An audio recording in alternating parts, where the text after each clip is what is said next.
Boa noite a todos. Prazer estar aqui com vocês mais uma vez. Que a paz do Mestre Jesus esteja com todos nós. O tema de hoje, como a Calu já mencionou, os sãos não precisam de médico. É uma máxima, né, de Jesus, um ditado de Jesus, né? Uma frase que Jesus mencionou e que nós vamos conversar um pouquinho sobre este assunto à luz do Espiritismo, né?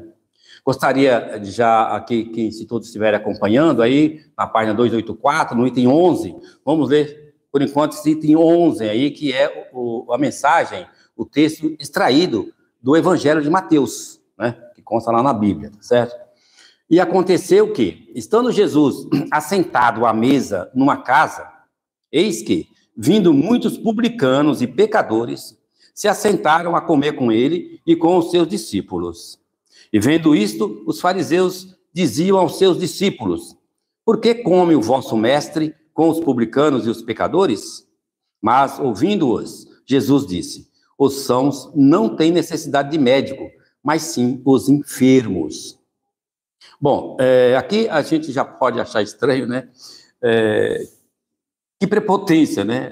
Dos nossos irmãos, de nós chegarmos e apontar um dedo, né? Para aquele... Como que você entra na casa de um pecador, né? Quer dizer, nós já estamos nos excluindo como pecadores, né? Nós estamos apontando que eles é que são os pecadores, né?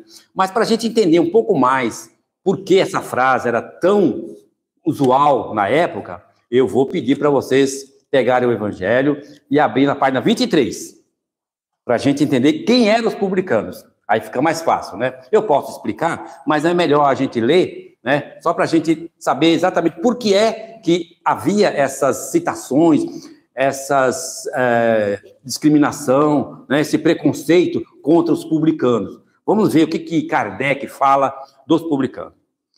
Acharam aí?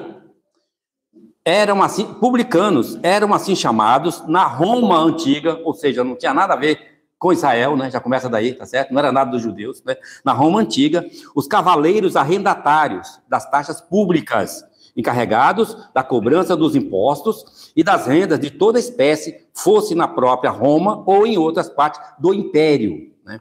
Assemelhavam-se aos arrendatários gerais e aos contratantes do antigo regime na França e aos que ainda existem em algumas regiões, isso a França. Kardec está falando. Os riscos a que estavam sujeitos faziam que se fechassem os olhos para o seu enriquecimento, que para muitos eram produtos de cobranças e de lucros escandalosos. O nome de publicanos foi estendido mais tarde a todos os que lidavam com o dinheiro público e aos seus agentes subalternos. Hoje, a palavra é tomada em sentido pejorativo para designar os negocistas e seus agentes pouco escrupulosos. Às vezes dizemos ávido como publicano, rico como publicano, referindo-nos a fortunas de má procedência. Só até aqui tá bom. Já aqui uma observação, né? Quando Kardec fala hoje, ele está falando terça-feira de 1863, tá?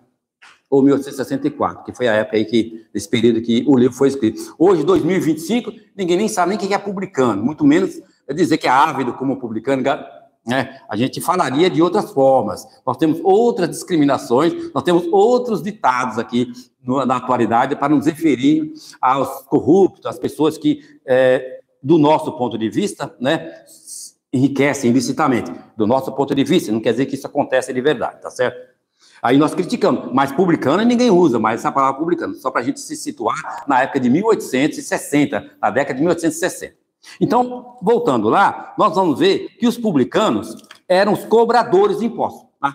Resumindo, cobradores de impostos contratados por quem? Por Roma. Por Roma. Né? Então, eles eram empregados de Roma. Né? Então, não eram nada a respeito dentro dos judeus. Tanto é verdade que eles eram muito odiados pelos judeus. Tem aquela fama de que os judeus sempre foram massacrados pelos impostos, e eles realmente detestavam os impostos, como ninguém gosta de impostos exorbitantes, e nós sabemos que os impostos, obviamente, são necessários, né? São necessários, mas a forma como sempre foi cobrada isso ao longo da história da humanidade, todos os povos sempre criticaram, e nós não somos diferentes, porque nós continuamos criticando né? Essas cobranças, às vezes, exacerbadas, né? Então, por isso que os fariseus falaram assim abertamente, né? E nem os discípulos questionaram. Mas por que você está falando mal dos publicanos, dos pecadores? Vocês também não são? Porque a frase era uma frase corriqueira na época, que esses nossos irmãos, eles eram muito mal vistos, né? Eles eram excepcionalmente corruptos, né? Então, dizem que eles cobravam a mais, eles se enriqueciam, como talvez hoje a gente tenha algumas classes que, infelizmente, acabam utilizando isso, né? E quando nós nos referimos a essa classe de publicanos, cobradores, corruptos, nós estamos tomando muito cuidado, né? Que há quem diga, e nós assinamos embaixo, que nós só estamos do lado de cá. Se nós estivéssemos no lugar deles, talvez nós fizéssemos igual ou pior. Então, só para nós entendermos o que a humanidade faz. A gente critica quem está no poder, quem está fazendo as coisas, mas o ser humano tem uma semente, né? Tão corrupta que é capaz. Existem exceções, é verdade, né? Não dá para generalizar. Eu posso falar que eu não faria, mas eu estou aqui. E se eu chegar lá, será que eu manteria essa minha palavra? Então, mas há, sim, pessoas honestas, com certeza, que mesmo hoje, que realmente, dentro desses nossos políticos, que são honestos, sim, com certeza, né? Talvez esse sistema de corrupção nem seja tão exagerado como a gente tanto acredita, fala, né? Talvez uma semente aqui, né? Porque é uma laranja podre, né? Dizem que ela apodrece toda a sexta. Então, é mais ou menos isso. Talvez a gente julga demais aquelas pessoas e, na verdade, elas não são tão assim. E, de novo, se nós estivéssemos no lugar deles, é capaz, com essa semente de corrupção que nós temos dentro de nós fizéssemos, né, talvez a mesma coisa, até pior. Então, assim, antes de nós atirarmos uma pedra contra os publicanos, é preciso que a gente entenda exatamente a posição daqueles homens, né? Aí, nós nos lembramos de Mateus, que foi o que escreveu, né? O nome dele era Levi, né? Depois ele passou a ser chamado de Mateus. Ele era um publicano, ele era um cobrador de impostos. No Evangelho não traz a forma correta, legal, como que aconteceu, que ele se converteu, que ele deixou de ser publicano, deixou de ser empregado de Roma para seguir Jesus, né? E o que ele fez, como que ele ganhou a vida depois, né? Mas há livros psicografados que trazem isso, né? Diz que houve um encontro com Jesus e ele andava com as correntes de ouro, as coisas tudo bonitas, ornando realmente, né? Tal, eu sou tal, né? Eu sou diferente. Não sou pobre, não sou plebeu, né? Não sou da plebe. E Jesus olhou bem para ele, e ele estava ali cobrando os impostos daquelas pessoas que alugavam barcos, né? Que ali no mar de Cafarnaum, no mar da Galileia, e ele viu Jesus pregando. E ele pensou, puxa vida, né? Eu sou tão mal falado, e aquelas pessoas que estão lá, elas estão seguindo um homem que está falando de Deus, Aí ele foi ver. Ele chegou e queria falar com Jesus. Jesus falou com ele, realmente, você foi trazido aqui e tal. E explicou para ele, né, que a daria adiante, ele realmente teria que mudar. E aí ele se comprometeu, inclusive, verificar as casas mais pobres que ele tinha usurpado, né, e devolver a parte que ele havia tirado. São coisas, né, que nós temos dentro da história, fora da Bíblia, que são relatos mediúnicos, né? Então, o médium recebe essas informações, essas orientações, né, essas mensagens, e aí nós passamos um pente, né, fino, a gente vê se realmente o que tem de realidade, o que tem de verdade, né, se realmente vem ao encontro da mensagem evangélica, né? Bom, mas aí, voltando ao tema dos sãos não precisam de médico, o primeiro que precisava de médico foi quem escreveu, né? O próprio Mateus. Esses são, a que nós nos referimos, como o nosso colega estava até lembrando aí, eles são a saúde espiritual, né? Quem tem saúde espiritual não precisa, digamos, de mais que Jesus venha, que abençoa e que traga uma mensagem. Jesus vai aonde? Aonde está mais necessário, né? Então, Jesus fez essa metáfora, né? Mas é um paradigma, né? É um modelo, né? Claro que nós, que somos aqui fisicamente, nós precisamos de médicos, né? Eu estava até comentando aqui agora há pouco, que não só os sãos não precisam de médico, mesmo nós doentes, nós não buscamos os médicos devidamente, né? A gente vai quando está já em última instância, a doença já está avançada, né? Ou a gente sofre com medo de médico, não quer ir, aquela emulação toda. Então, realmente, nós precisamos sim dos médicos, mas os médicos que nós mais precisamos são os médicos que nos curam para sempre. Não aqueles médicos, eu não quero aquela cura de um remédio, de um comprimido, de uma injeção, que a minha dor vai voltar em épocas mais para frente, vai voltar. A cura espiritual é uma dor que nós almejamos, porque ela vai ser eterna. Veja, Mateus nunca mais teve retorno, ele não regrediu mais, ele não mais usurpou dos coitados, das pessoas necessitadas. Então ele passou, inclusive, como esse relato foi dito, ele passou a devolver alguns valores, algumas somas que ele havia, segundo ele, o livro relatado, ele teria tirado. E por que Jesus nasceu em Israel? Se a gente olhar o tema, né, a gente se pergunta, Jesus não poderia ter nascido em algum país da Europa? Na época não existia a Europa como teve depois, hoje, né? Mas algum país, né? Por exemplo, a França, por exemplo, era Gália, né? Então, mas por quê? Naquele mundo onde há brigas até hoje, ninguém se entende, Jesus não nasceu no lugar errado, não é possível, né? Então, aí, quem são os doentes? Né? Não são aqueles que mais precisam de Jesus? Percebe? Onde ele teria que nascer? Nasceu exatamente no lugar onde tinha que nascer, porque ali, por dois motivos grandes, ele teria que nascer ali. Primeiro, porque eles eram os mais necessitados. Os hebreus foram povos, entre mais 3 grupos, que migraram daquele orbe lá, de outro planeta, né? A gente fala Capela, né? E que pecaram demais no outro orbe e vieram para a Terra. Os egípcios foram um dos primeiros, já retornaram, os egípcios antigos, né? O primeiro Egito, né? Aí os hindus, né? Então, ou seja, nós temos castas que vieram para cá e já retornaram.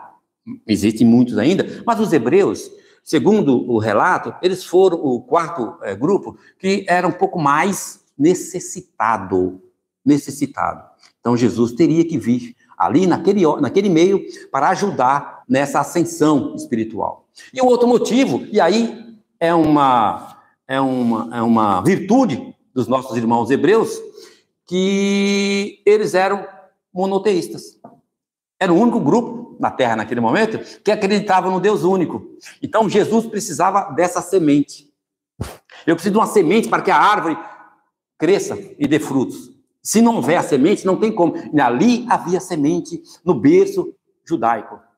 Veja, né? Nós podemos criticar de um lado, mas não podemos deixar de valorizar as coisas boas, as virtudes que esse povo tinha e que contribuiu para que hoje nós tivéssemos o Evangelho. Assim Jesus esteve lá. Óbvio que dentro deles houve, né, essas parcelas que nós falamos, que os escribas, os fariseus, os saduceus, que acabaram, né, fazendo lá uma artimanha para prender Jesus e condenar Jesus. Mas veja, se nós falássemos só disso daqui, que os sãos não precisam do médico, falando da Judéia ali, de Israel, e dos nossos irmãos hebreus, já seria suficiente para nós entendermos por que Jesus ali nasceu e por que os doentes é que precisam dos médicos. Doente espiritual. E todos nós somos doentes. Aqui ele fala desses fariseus que se achavam bem espiritualmente. Se achavam, ou seja, não precisam, né? Nós não precisamos, nós temos o nosso Deus. Perfeito, que bom, né? É isso que às vezes a gente entende. Naquela bem-aventurança também, os pobres de coração, né? Os pobres de espírito, por exemplo, é nesse sentido, né? Que nós devemos entender que nós estamos sempre pobres de espírito. Nós precisamos do espírito, porque quando eu não sou pobre, eu não nem aceito nem ajuda. Não preciso, eu já tenho muito. Ninguém venha nem me oferecer nem ajuda. Ninguém me oferece ajuda, porque sabe que eu tenho muito, entendeu? Então, eu não preciso de ninguém. Então, é mais ou menos nessa ótica que nós entendemos que os sãos não precisam realmente do médico. Agora, quantas pessoas Jesus curou? Todas as pessoas que Jesus curou, a grande parte seguiu Jesus. E aí, nós tivemos aquele caso de Maria Madalena, né? Uma personagem maravilhosa dentro do Evangelho, né? E que, quando ela se apresentou a Jesus, todos julgaram. Teve até aquela parte que Jesus foi convidado para almoçar na casa do Simão, que é um fariseu, e uma mulher se apresenta e joga perfume nos cabelos de Jesus, e essa mulher, nós todos entendem, né, que ela era promíscua, né, que ela era, né, da vida, e aí o que acontece? Todos nós achamos, entendemos que ela era realmente a Maria Madalena, mas, ora, Jesus veio para ela. Era ela a doente, era ela que estava precisando de Jesus. Então, ao invés de nós, às vezes, nos colocarmos aqui no grupo, que nós temos Deus, que nós temos... Mas será que nós estamos esquecendo, nós não estamos esquecendo de quem está próximo de nós, que mais precisa de Jesus, desse médico chamado Jesus? Quando Jesus foi crucificado, né, teve lá um centurião romano, que quando a noite chegou, estava chegando para 5 horas, conta a história que houve mudança, né, de grupo, né, de turno. Então, um novo turno assumiu, ali já para tirar Jesus da cruz, né, o pessoal ficou o dia todo, então agora... E esse novo centurião, ele tomou parte, né, e ele era vesgo, segundo algumas citações, né, ele era vesgo, e ele tinha, o pessoal brincava com ele, né, zoava, tipo assim, né, discriminava e tudo, né, ele era baixinho, né, e ele se chamava Cássius, né, na língua romana, e ele, depois de toda aquela, para tirar Jesus da cruz, tirou os dois, mas ficou Jesus, achava que ele estava vivo, foi aí onde ele pegou a lança, e fincou assim no flanco, né, esquerdo de Jesus, ou direito, sei lá, e jorrou sangue. Aquele sangue com água que caiu sobre o seu cabelo, ele se assustou, e de repente, ele, segundo esse relato, ele se converteu, exatamente naquela hora, e todos os soldados que estavam com ele se converteram. E os soldados olharam para ele e disseram: moço, mestre, seus olhos não estão mais vesgos. Naquela hora, o sangue de Jesus, né, como nossos irmãos evangélicos costumam dizer, que o sangue de Jesus tem poder, né, nessa hora teve mesmo, né, e ele teria ficado curado, só que ele desertou, né, pediu as contas, né, desertou porque quem saísse de Roma ia ser, obviamente, né, deixado o trabalho por causa de um profeta que foi crucificado pelos povos, jamais, ele ia ser morto mesmo, né, então ele e aqueles... Então, veja, os romanos, assim como muitos dos judeus, eram os doentes que Jesus veio resgatar, veio curar. Aqueles eram os verdadeiros doentes que Jesus procurou. Por que será que não foi à toa que Roma, naquele período, dominava Israel? Então, o plano espiritual faz com que todas as coisas aconteçam da melhor forma, juntar o máximo de pessoas devedoras possíveis, para que, de uma leva só, Jesus pudesse, né, semear aquela semente e fazer com que todo aquele povo que acreditou nele fosse disseminador, fosse propagador. Aquele povo passou a disseminar em todos os lugares por onde eles passaram a viver, justamente por conta do bem que eles receberam. É bem verdade, né, que muitos dos nossos irmãos, que alguns foram curados, não seguiram, né? Mas até por uma questão de família, questão de pátria, né? Judeu, não dá para desertar. A gente até entende, né, certas situações que nós temos hoje no nosso mundo, né? Hoje, claro, não é tão fácil assim para nós nos desligarmos, né? E de repente, de uma hora para outra, nós saímos e vamos agora a troco do quê, né? Vamos largar o nosso emprego, vamos viver do quê, né? A família de Lázaro foi uma família muitíssimo devedora espiritualmente. Tanto que ela veio abastada, né? Veio rica. Eles aqui mantinham muitas viagens de Jesus, pousadas que Jesus ficava. As mulheres preparavam as pousadas de Jesus. Tinha umas 10 mulheres, né, que seguiam Jesus, e elas iam geralmente na frente, até porque, né, elas não podiam andar com os homens, né? Então, elas almoçavam numa sala, os homens almoçavam noutra sala, mas elas que preparavam tudo, elas iam na frente e faziam todo esse roteiro, e a maioria das vezes o dinheiro que pagavam era o dinheiro da família de Lázaro, muito antes de Lázaro, né, morrer e que Jesus teria ressuscitado. Então, Jesus era muito amigo da família. Traz alguns relatos que a própria Maria Madalena era dessa família, que era a mesma mulher, que quando eles dizem que quando os pais morreram, dividiram lá a herança, e uma mansão bonita em Magdala, na cidade de Magdala, coube a Maria. Por isso ela passou de se chamar de Maria de Betânia, passou a ser chamada de Maria de Magdala. Então, alguns alegam que era a mesma mulher, né? Eles eram, então, com isso, inclusive, ela acabou se convertendo, porque os irmãos dela, a Marta e o Lázaro, foram, né, atrás dela para tentar resgatá-la. Agora, tudo é escrito de uma forma, tudo é feito de uma forma que hoje nós entendemos. 2000 anos depois, nós estamos lendo os relatos bíblicos do Evangelho e nós entendemos que nós temos várias fontes, várias pessoas para explicar. Kardec, que estudou tanto para trazer uma nova mensagem, uma nova visão, né, do Evangelho, né, uma nova visão de Jesus, um novo Deus. Né? Nós temos um novo Deus. Né?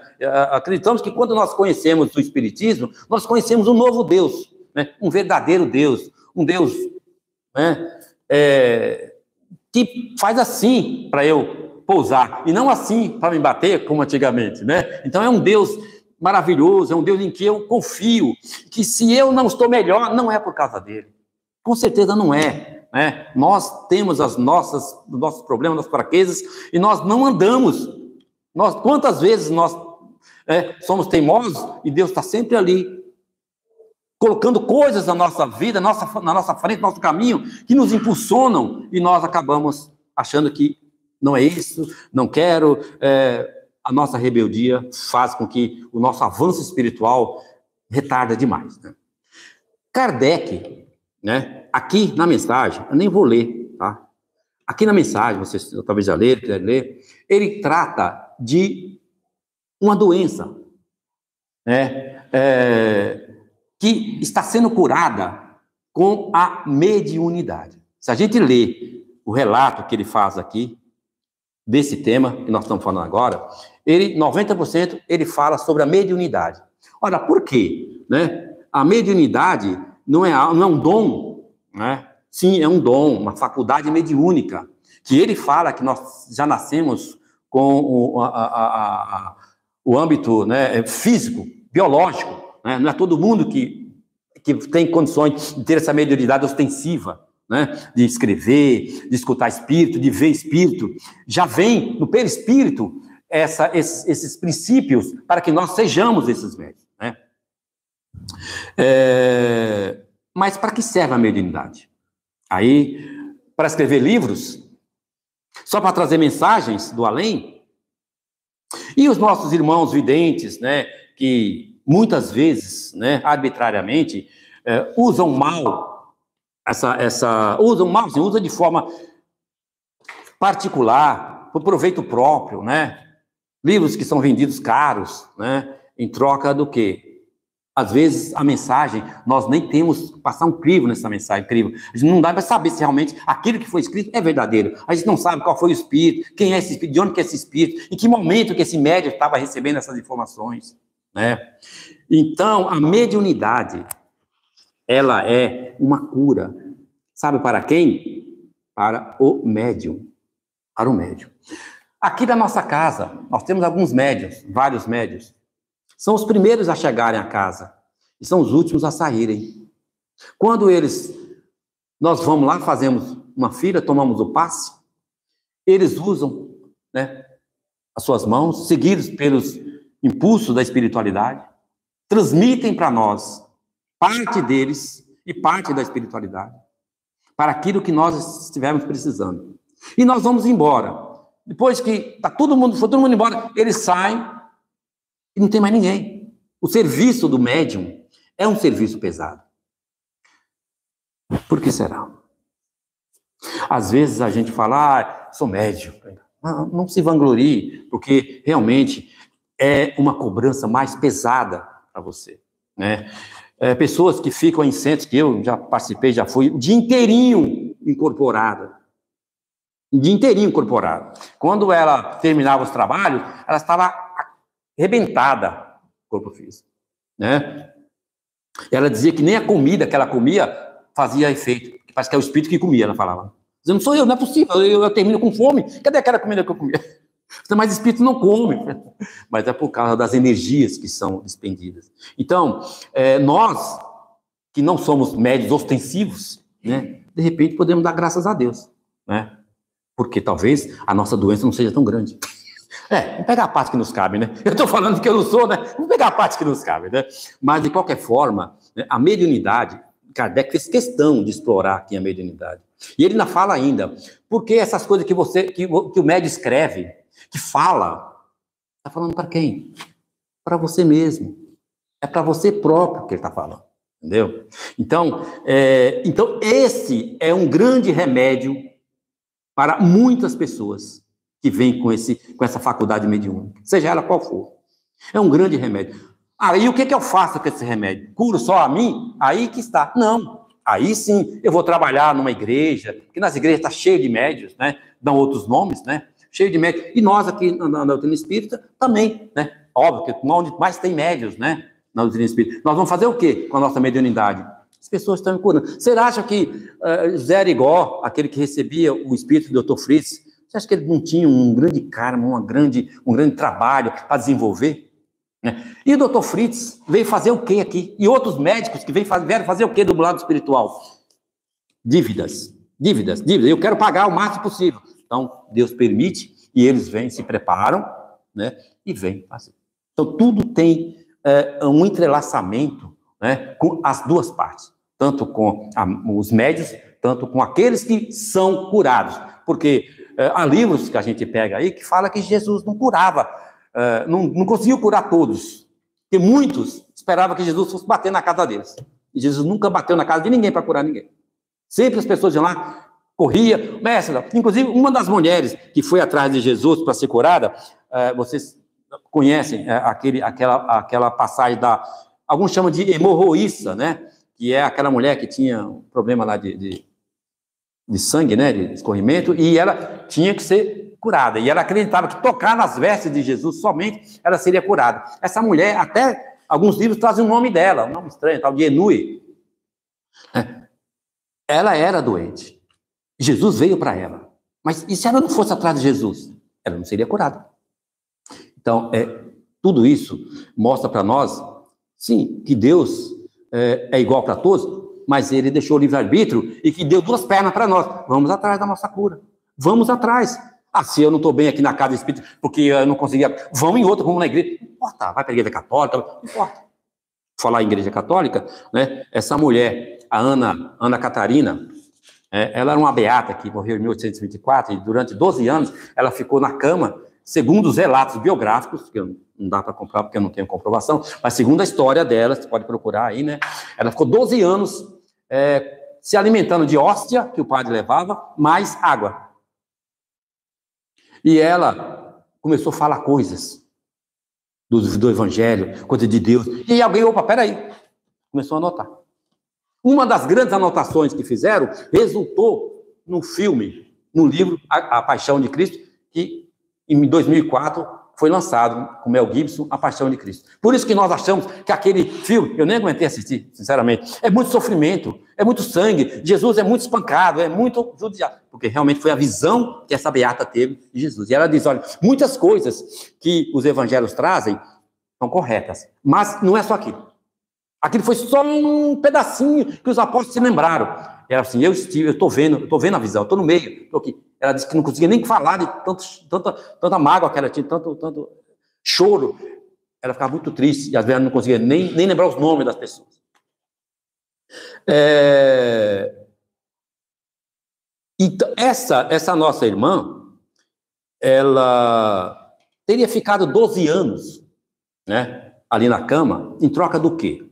Né? Deus não poderia ter dado para ela uma vida melhor, né? Tranquilidade, uma família, andar, curtir a vida e mesmo assim fazer o que ela fez? Aí é que entra, né, o nosso grau de comprometimento e dever, né? E dever. nós não devemos nada para ninguém, né? Nós devemos só para nós, né? Eu costumo dizer que quando porque a reencarnação vem porque eu tenho que pagar. Eu não pago nada. Eu devolvo, eu resgato, eu conserto. Eu quebro o muro do meu amigo porque eu bati o carro. Eu devo alguma coisa para ele? Não. Ele fez algum mal para mim? Não. Eu devo? Não, não devo. Eu vou lá consertar aquele muro. E como que eu vou consertar esse muro? Se eu sou um bom pedreiro, eu não vou ter grandes dificuldades. Vou lá, compro material e tal. Mas se eu não sou um bom pedreiro, eu vou ter problema, vou ter que pagar aquela coisa toda, né? A pessoa que sofreu, teve um muro, não tem nenhum problema. Não, você não deve nada para mim, é só você resgatar o que você fez. Exatamente é isso, entendeu? A gente vem para resgatar o que a gente tirou. Mas não deve nada, não é para os outros, é para a gente mesmo. Entendeu? Por acaso, algumas pessoas estão no nosso meio, envolvidas com esses compromissos, e aí sim, ela é a parte interessada na história, né? Mas quem nós devemos é para nós mesmos, é um resgate nosso mesmo. Então, a irmã, né, essa Ana Catarina, ela realmente sabe lá os compromissos que ela teve e o que ela pediu para Deus. Vamos supor que se ela dissesse assim, não, Senhor, me deixa na cama, 12 anos, que se eu já tentei outras vezes, não consegui, eu estou sempre pecando, me dê essa chance. Pronto, coisa mais fácil. Pronto. Aí a espiritualidade permite, ok, então a partir de um certo tempo você vai adoecer e vai ficar na cama, que é o que você está pedindo. Porque eu peço isso, porque se eu não pedir isso, se eu não fizer assim, eu não vou conseguir fazer. Sou eu que não consigo. Então, muitas coisas nós pedimos mesmo. E aí, quando nós enfrentamos as dificuldades, nós achamos que pedimos demais, né? Nossa, eu pedi uma cruz muito pesada, né? Não estou conseguindo levar essa cruz. Mas nós pedimos a cruz. Então, assim, com relação ao pedreiro do muro, eu posso sofrer para fazer aquele muro, ou eu posso fazer com tranquilidade.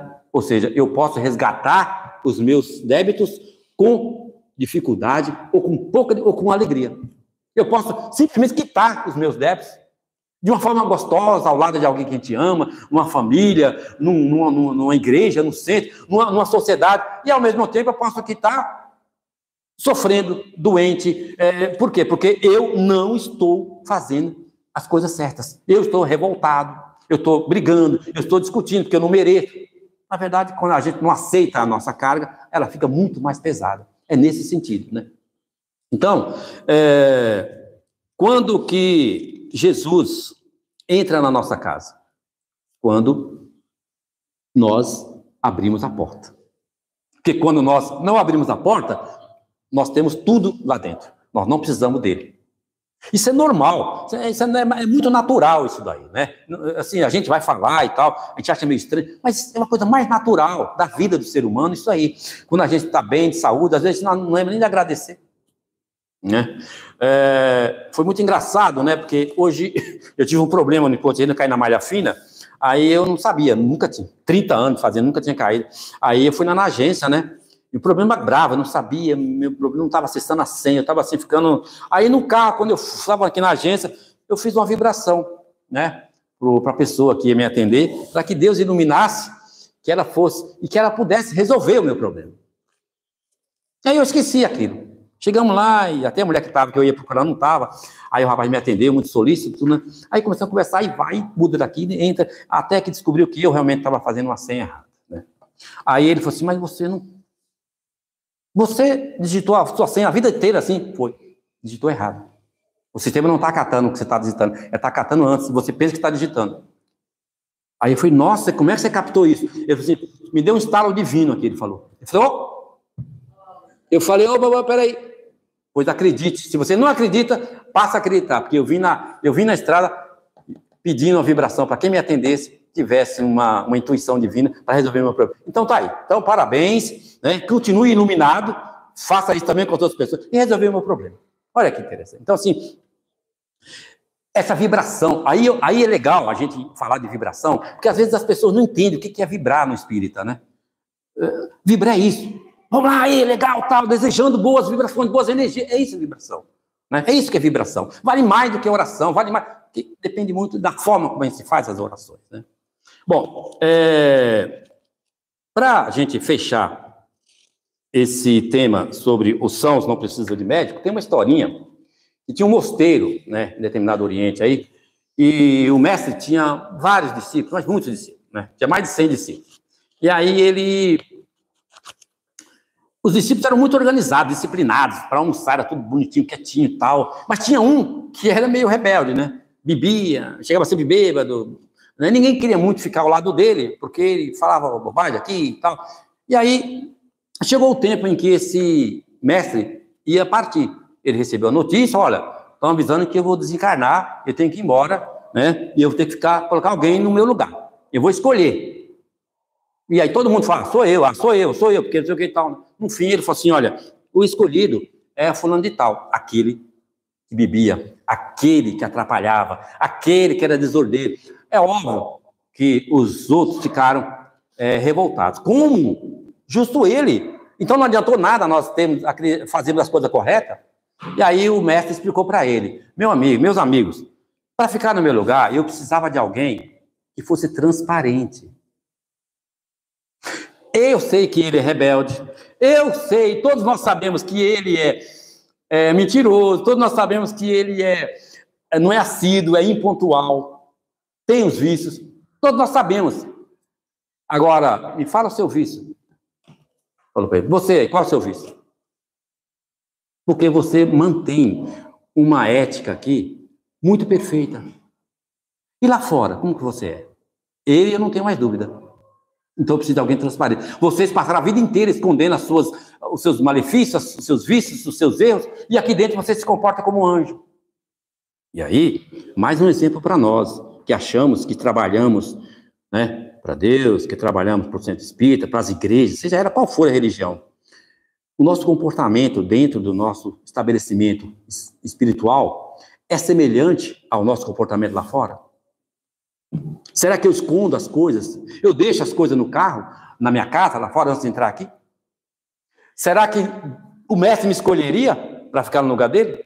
É só a gente se perguntar. Será que Deus escolheria para colocar no lugar dele?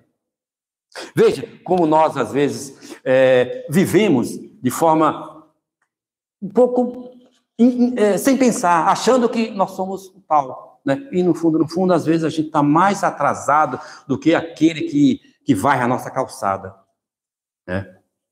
Então, Jesus veio para a Terra para quê? Jesus não veio para os doentes? Então todos nós somos doentes. Todos nós somos doentes. Senão Jesus não teria reencarnado aqui. Teria ido para outro planeta mais evoluído. Então, só isso para nós entendermos que todos nós precisamos do remédio espiritual, que é a cura definitiva para nós. E não uma dor de cabeça, uma coisinha lá que faz parte da nossa anatomia, do nosso físico aqui na Terra. Tá bom, pessoal? Era isso, tá? Obrigado, viu?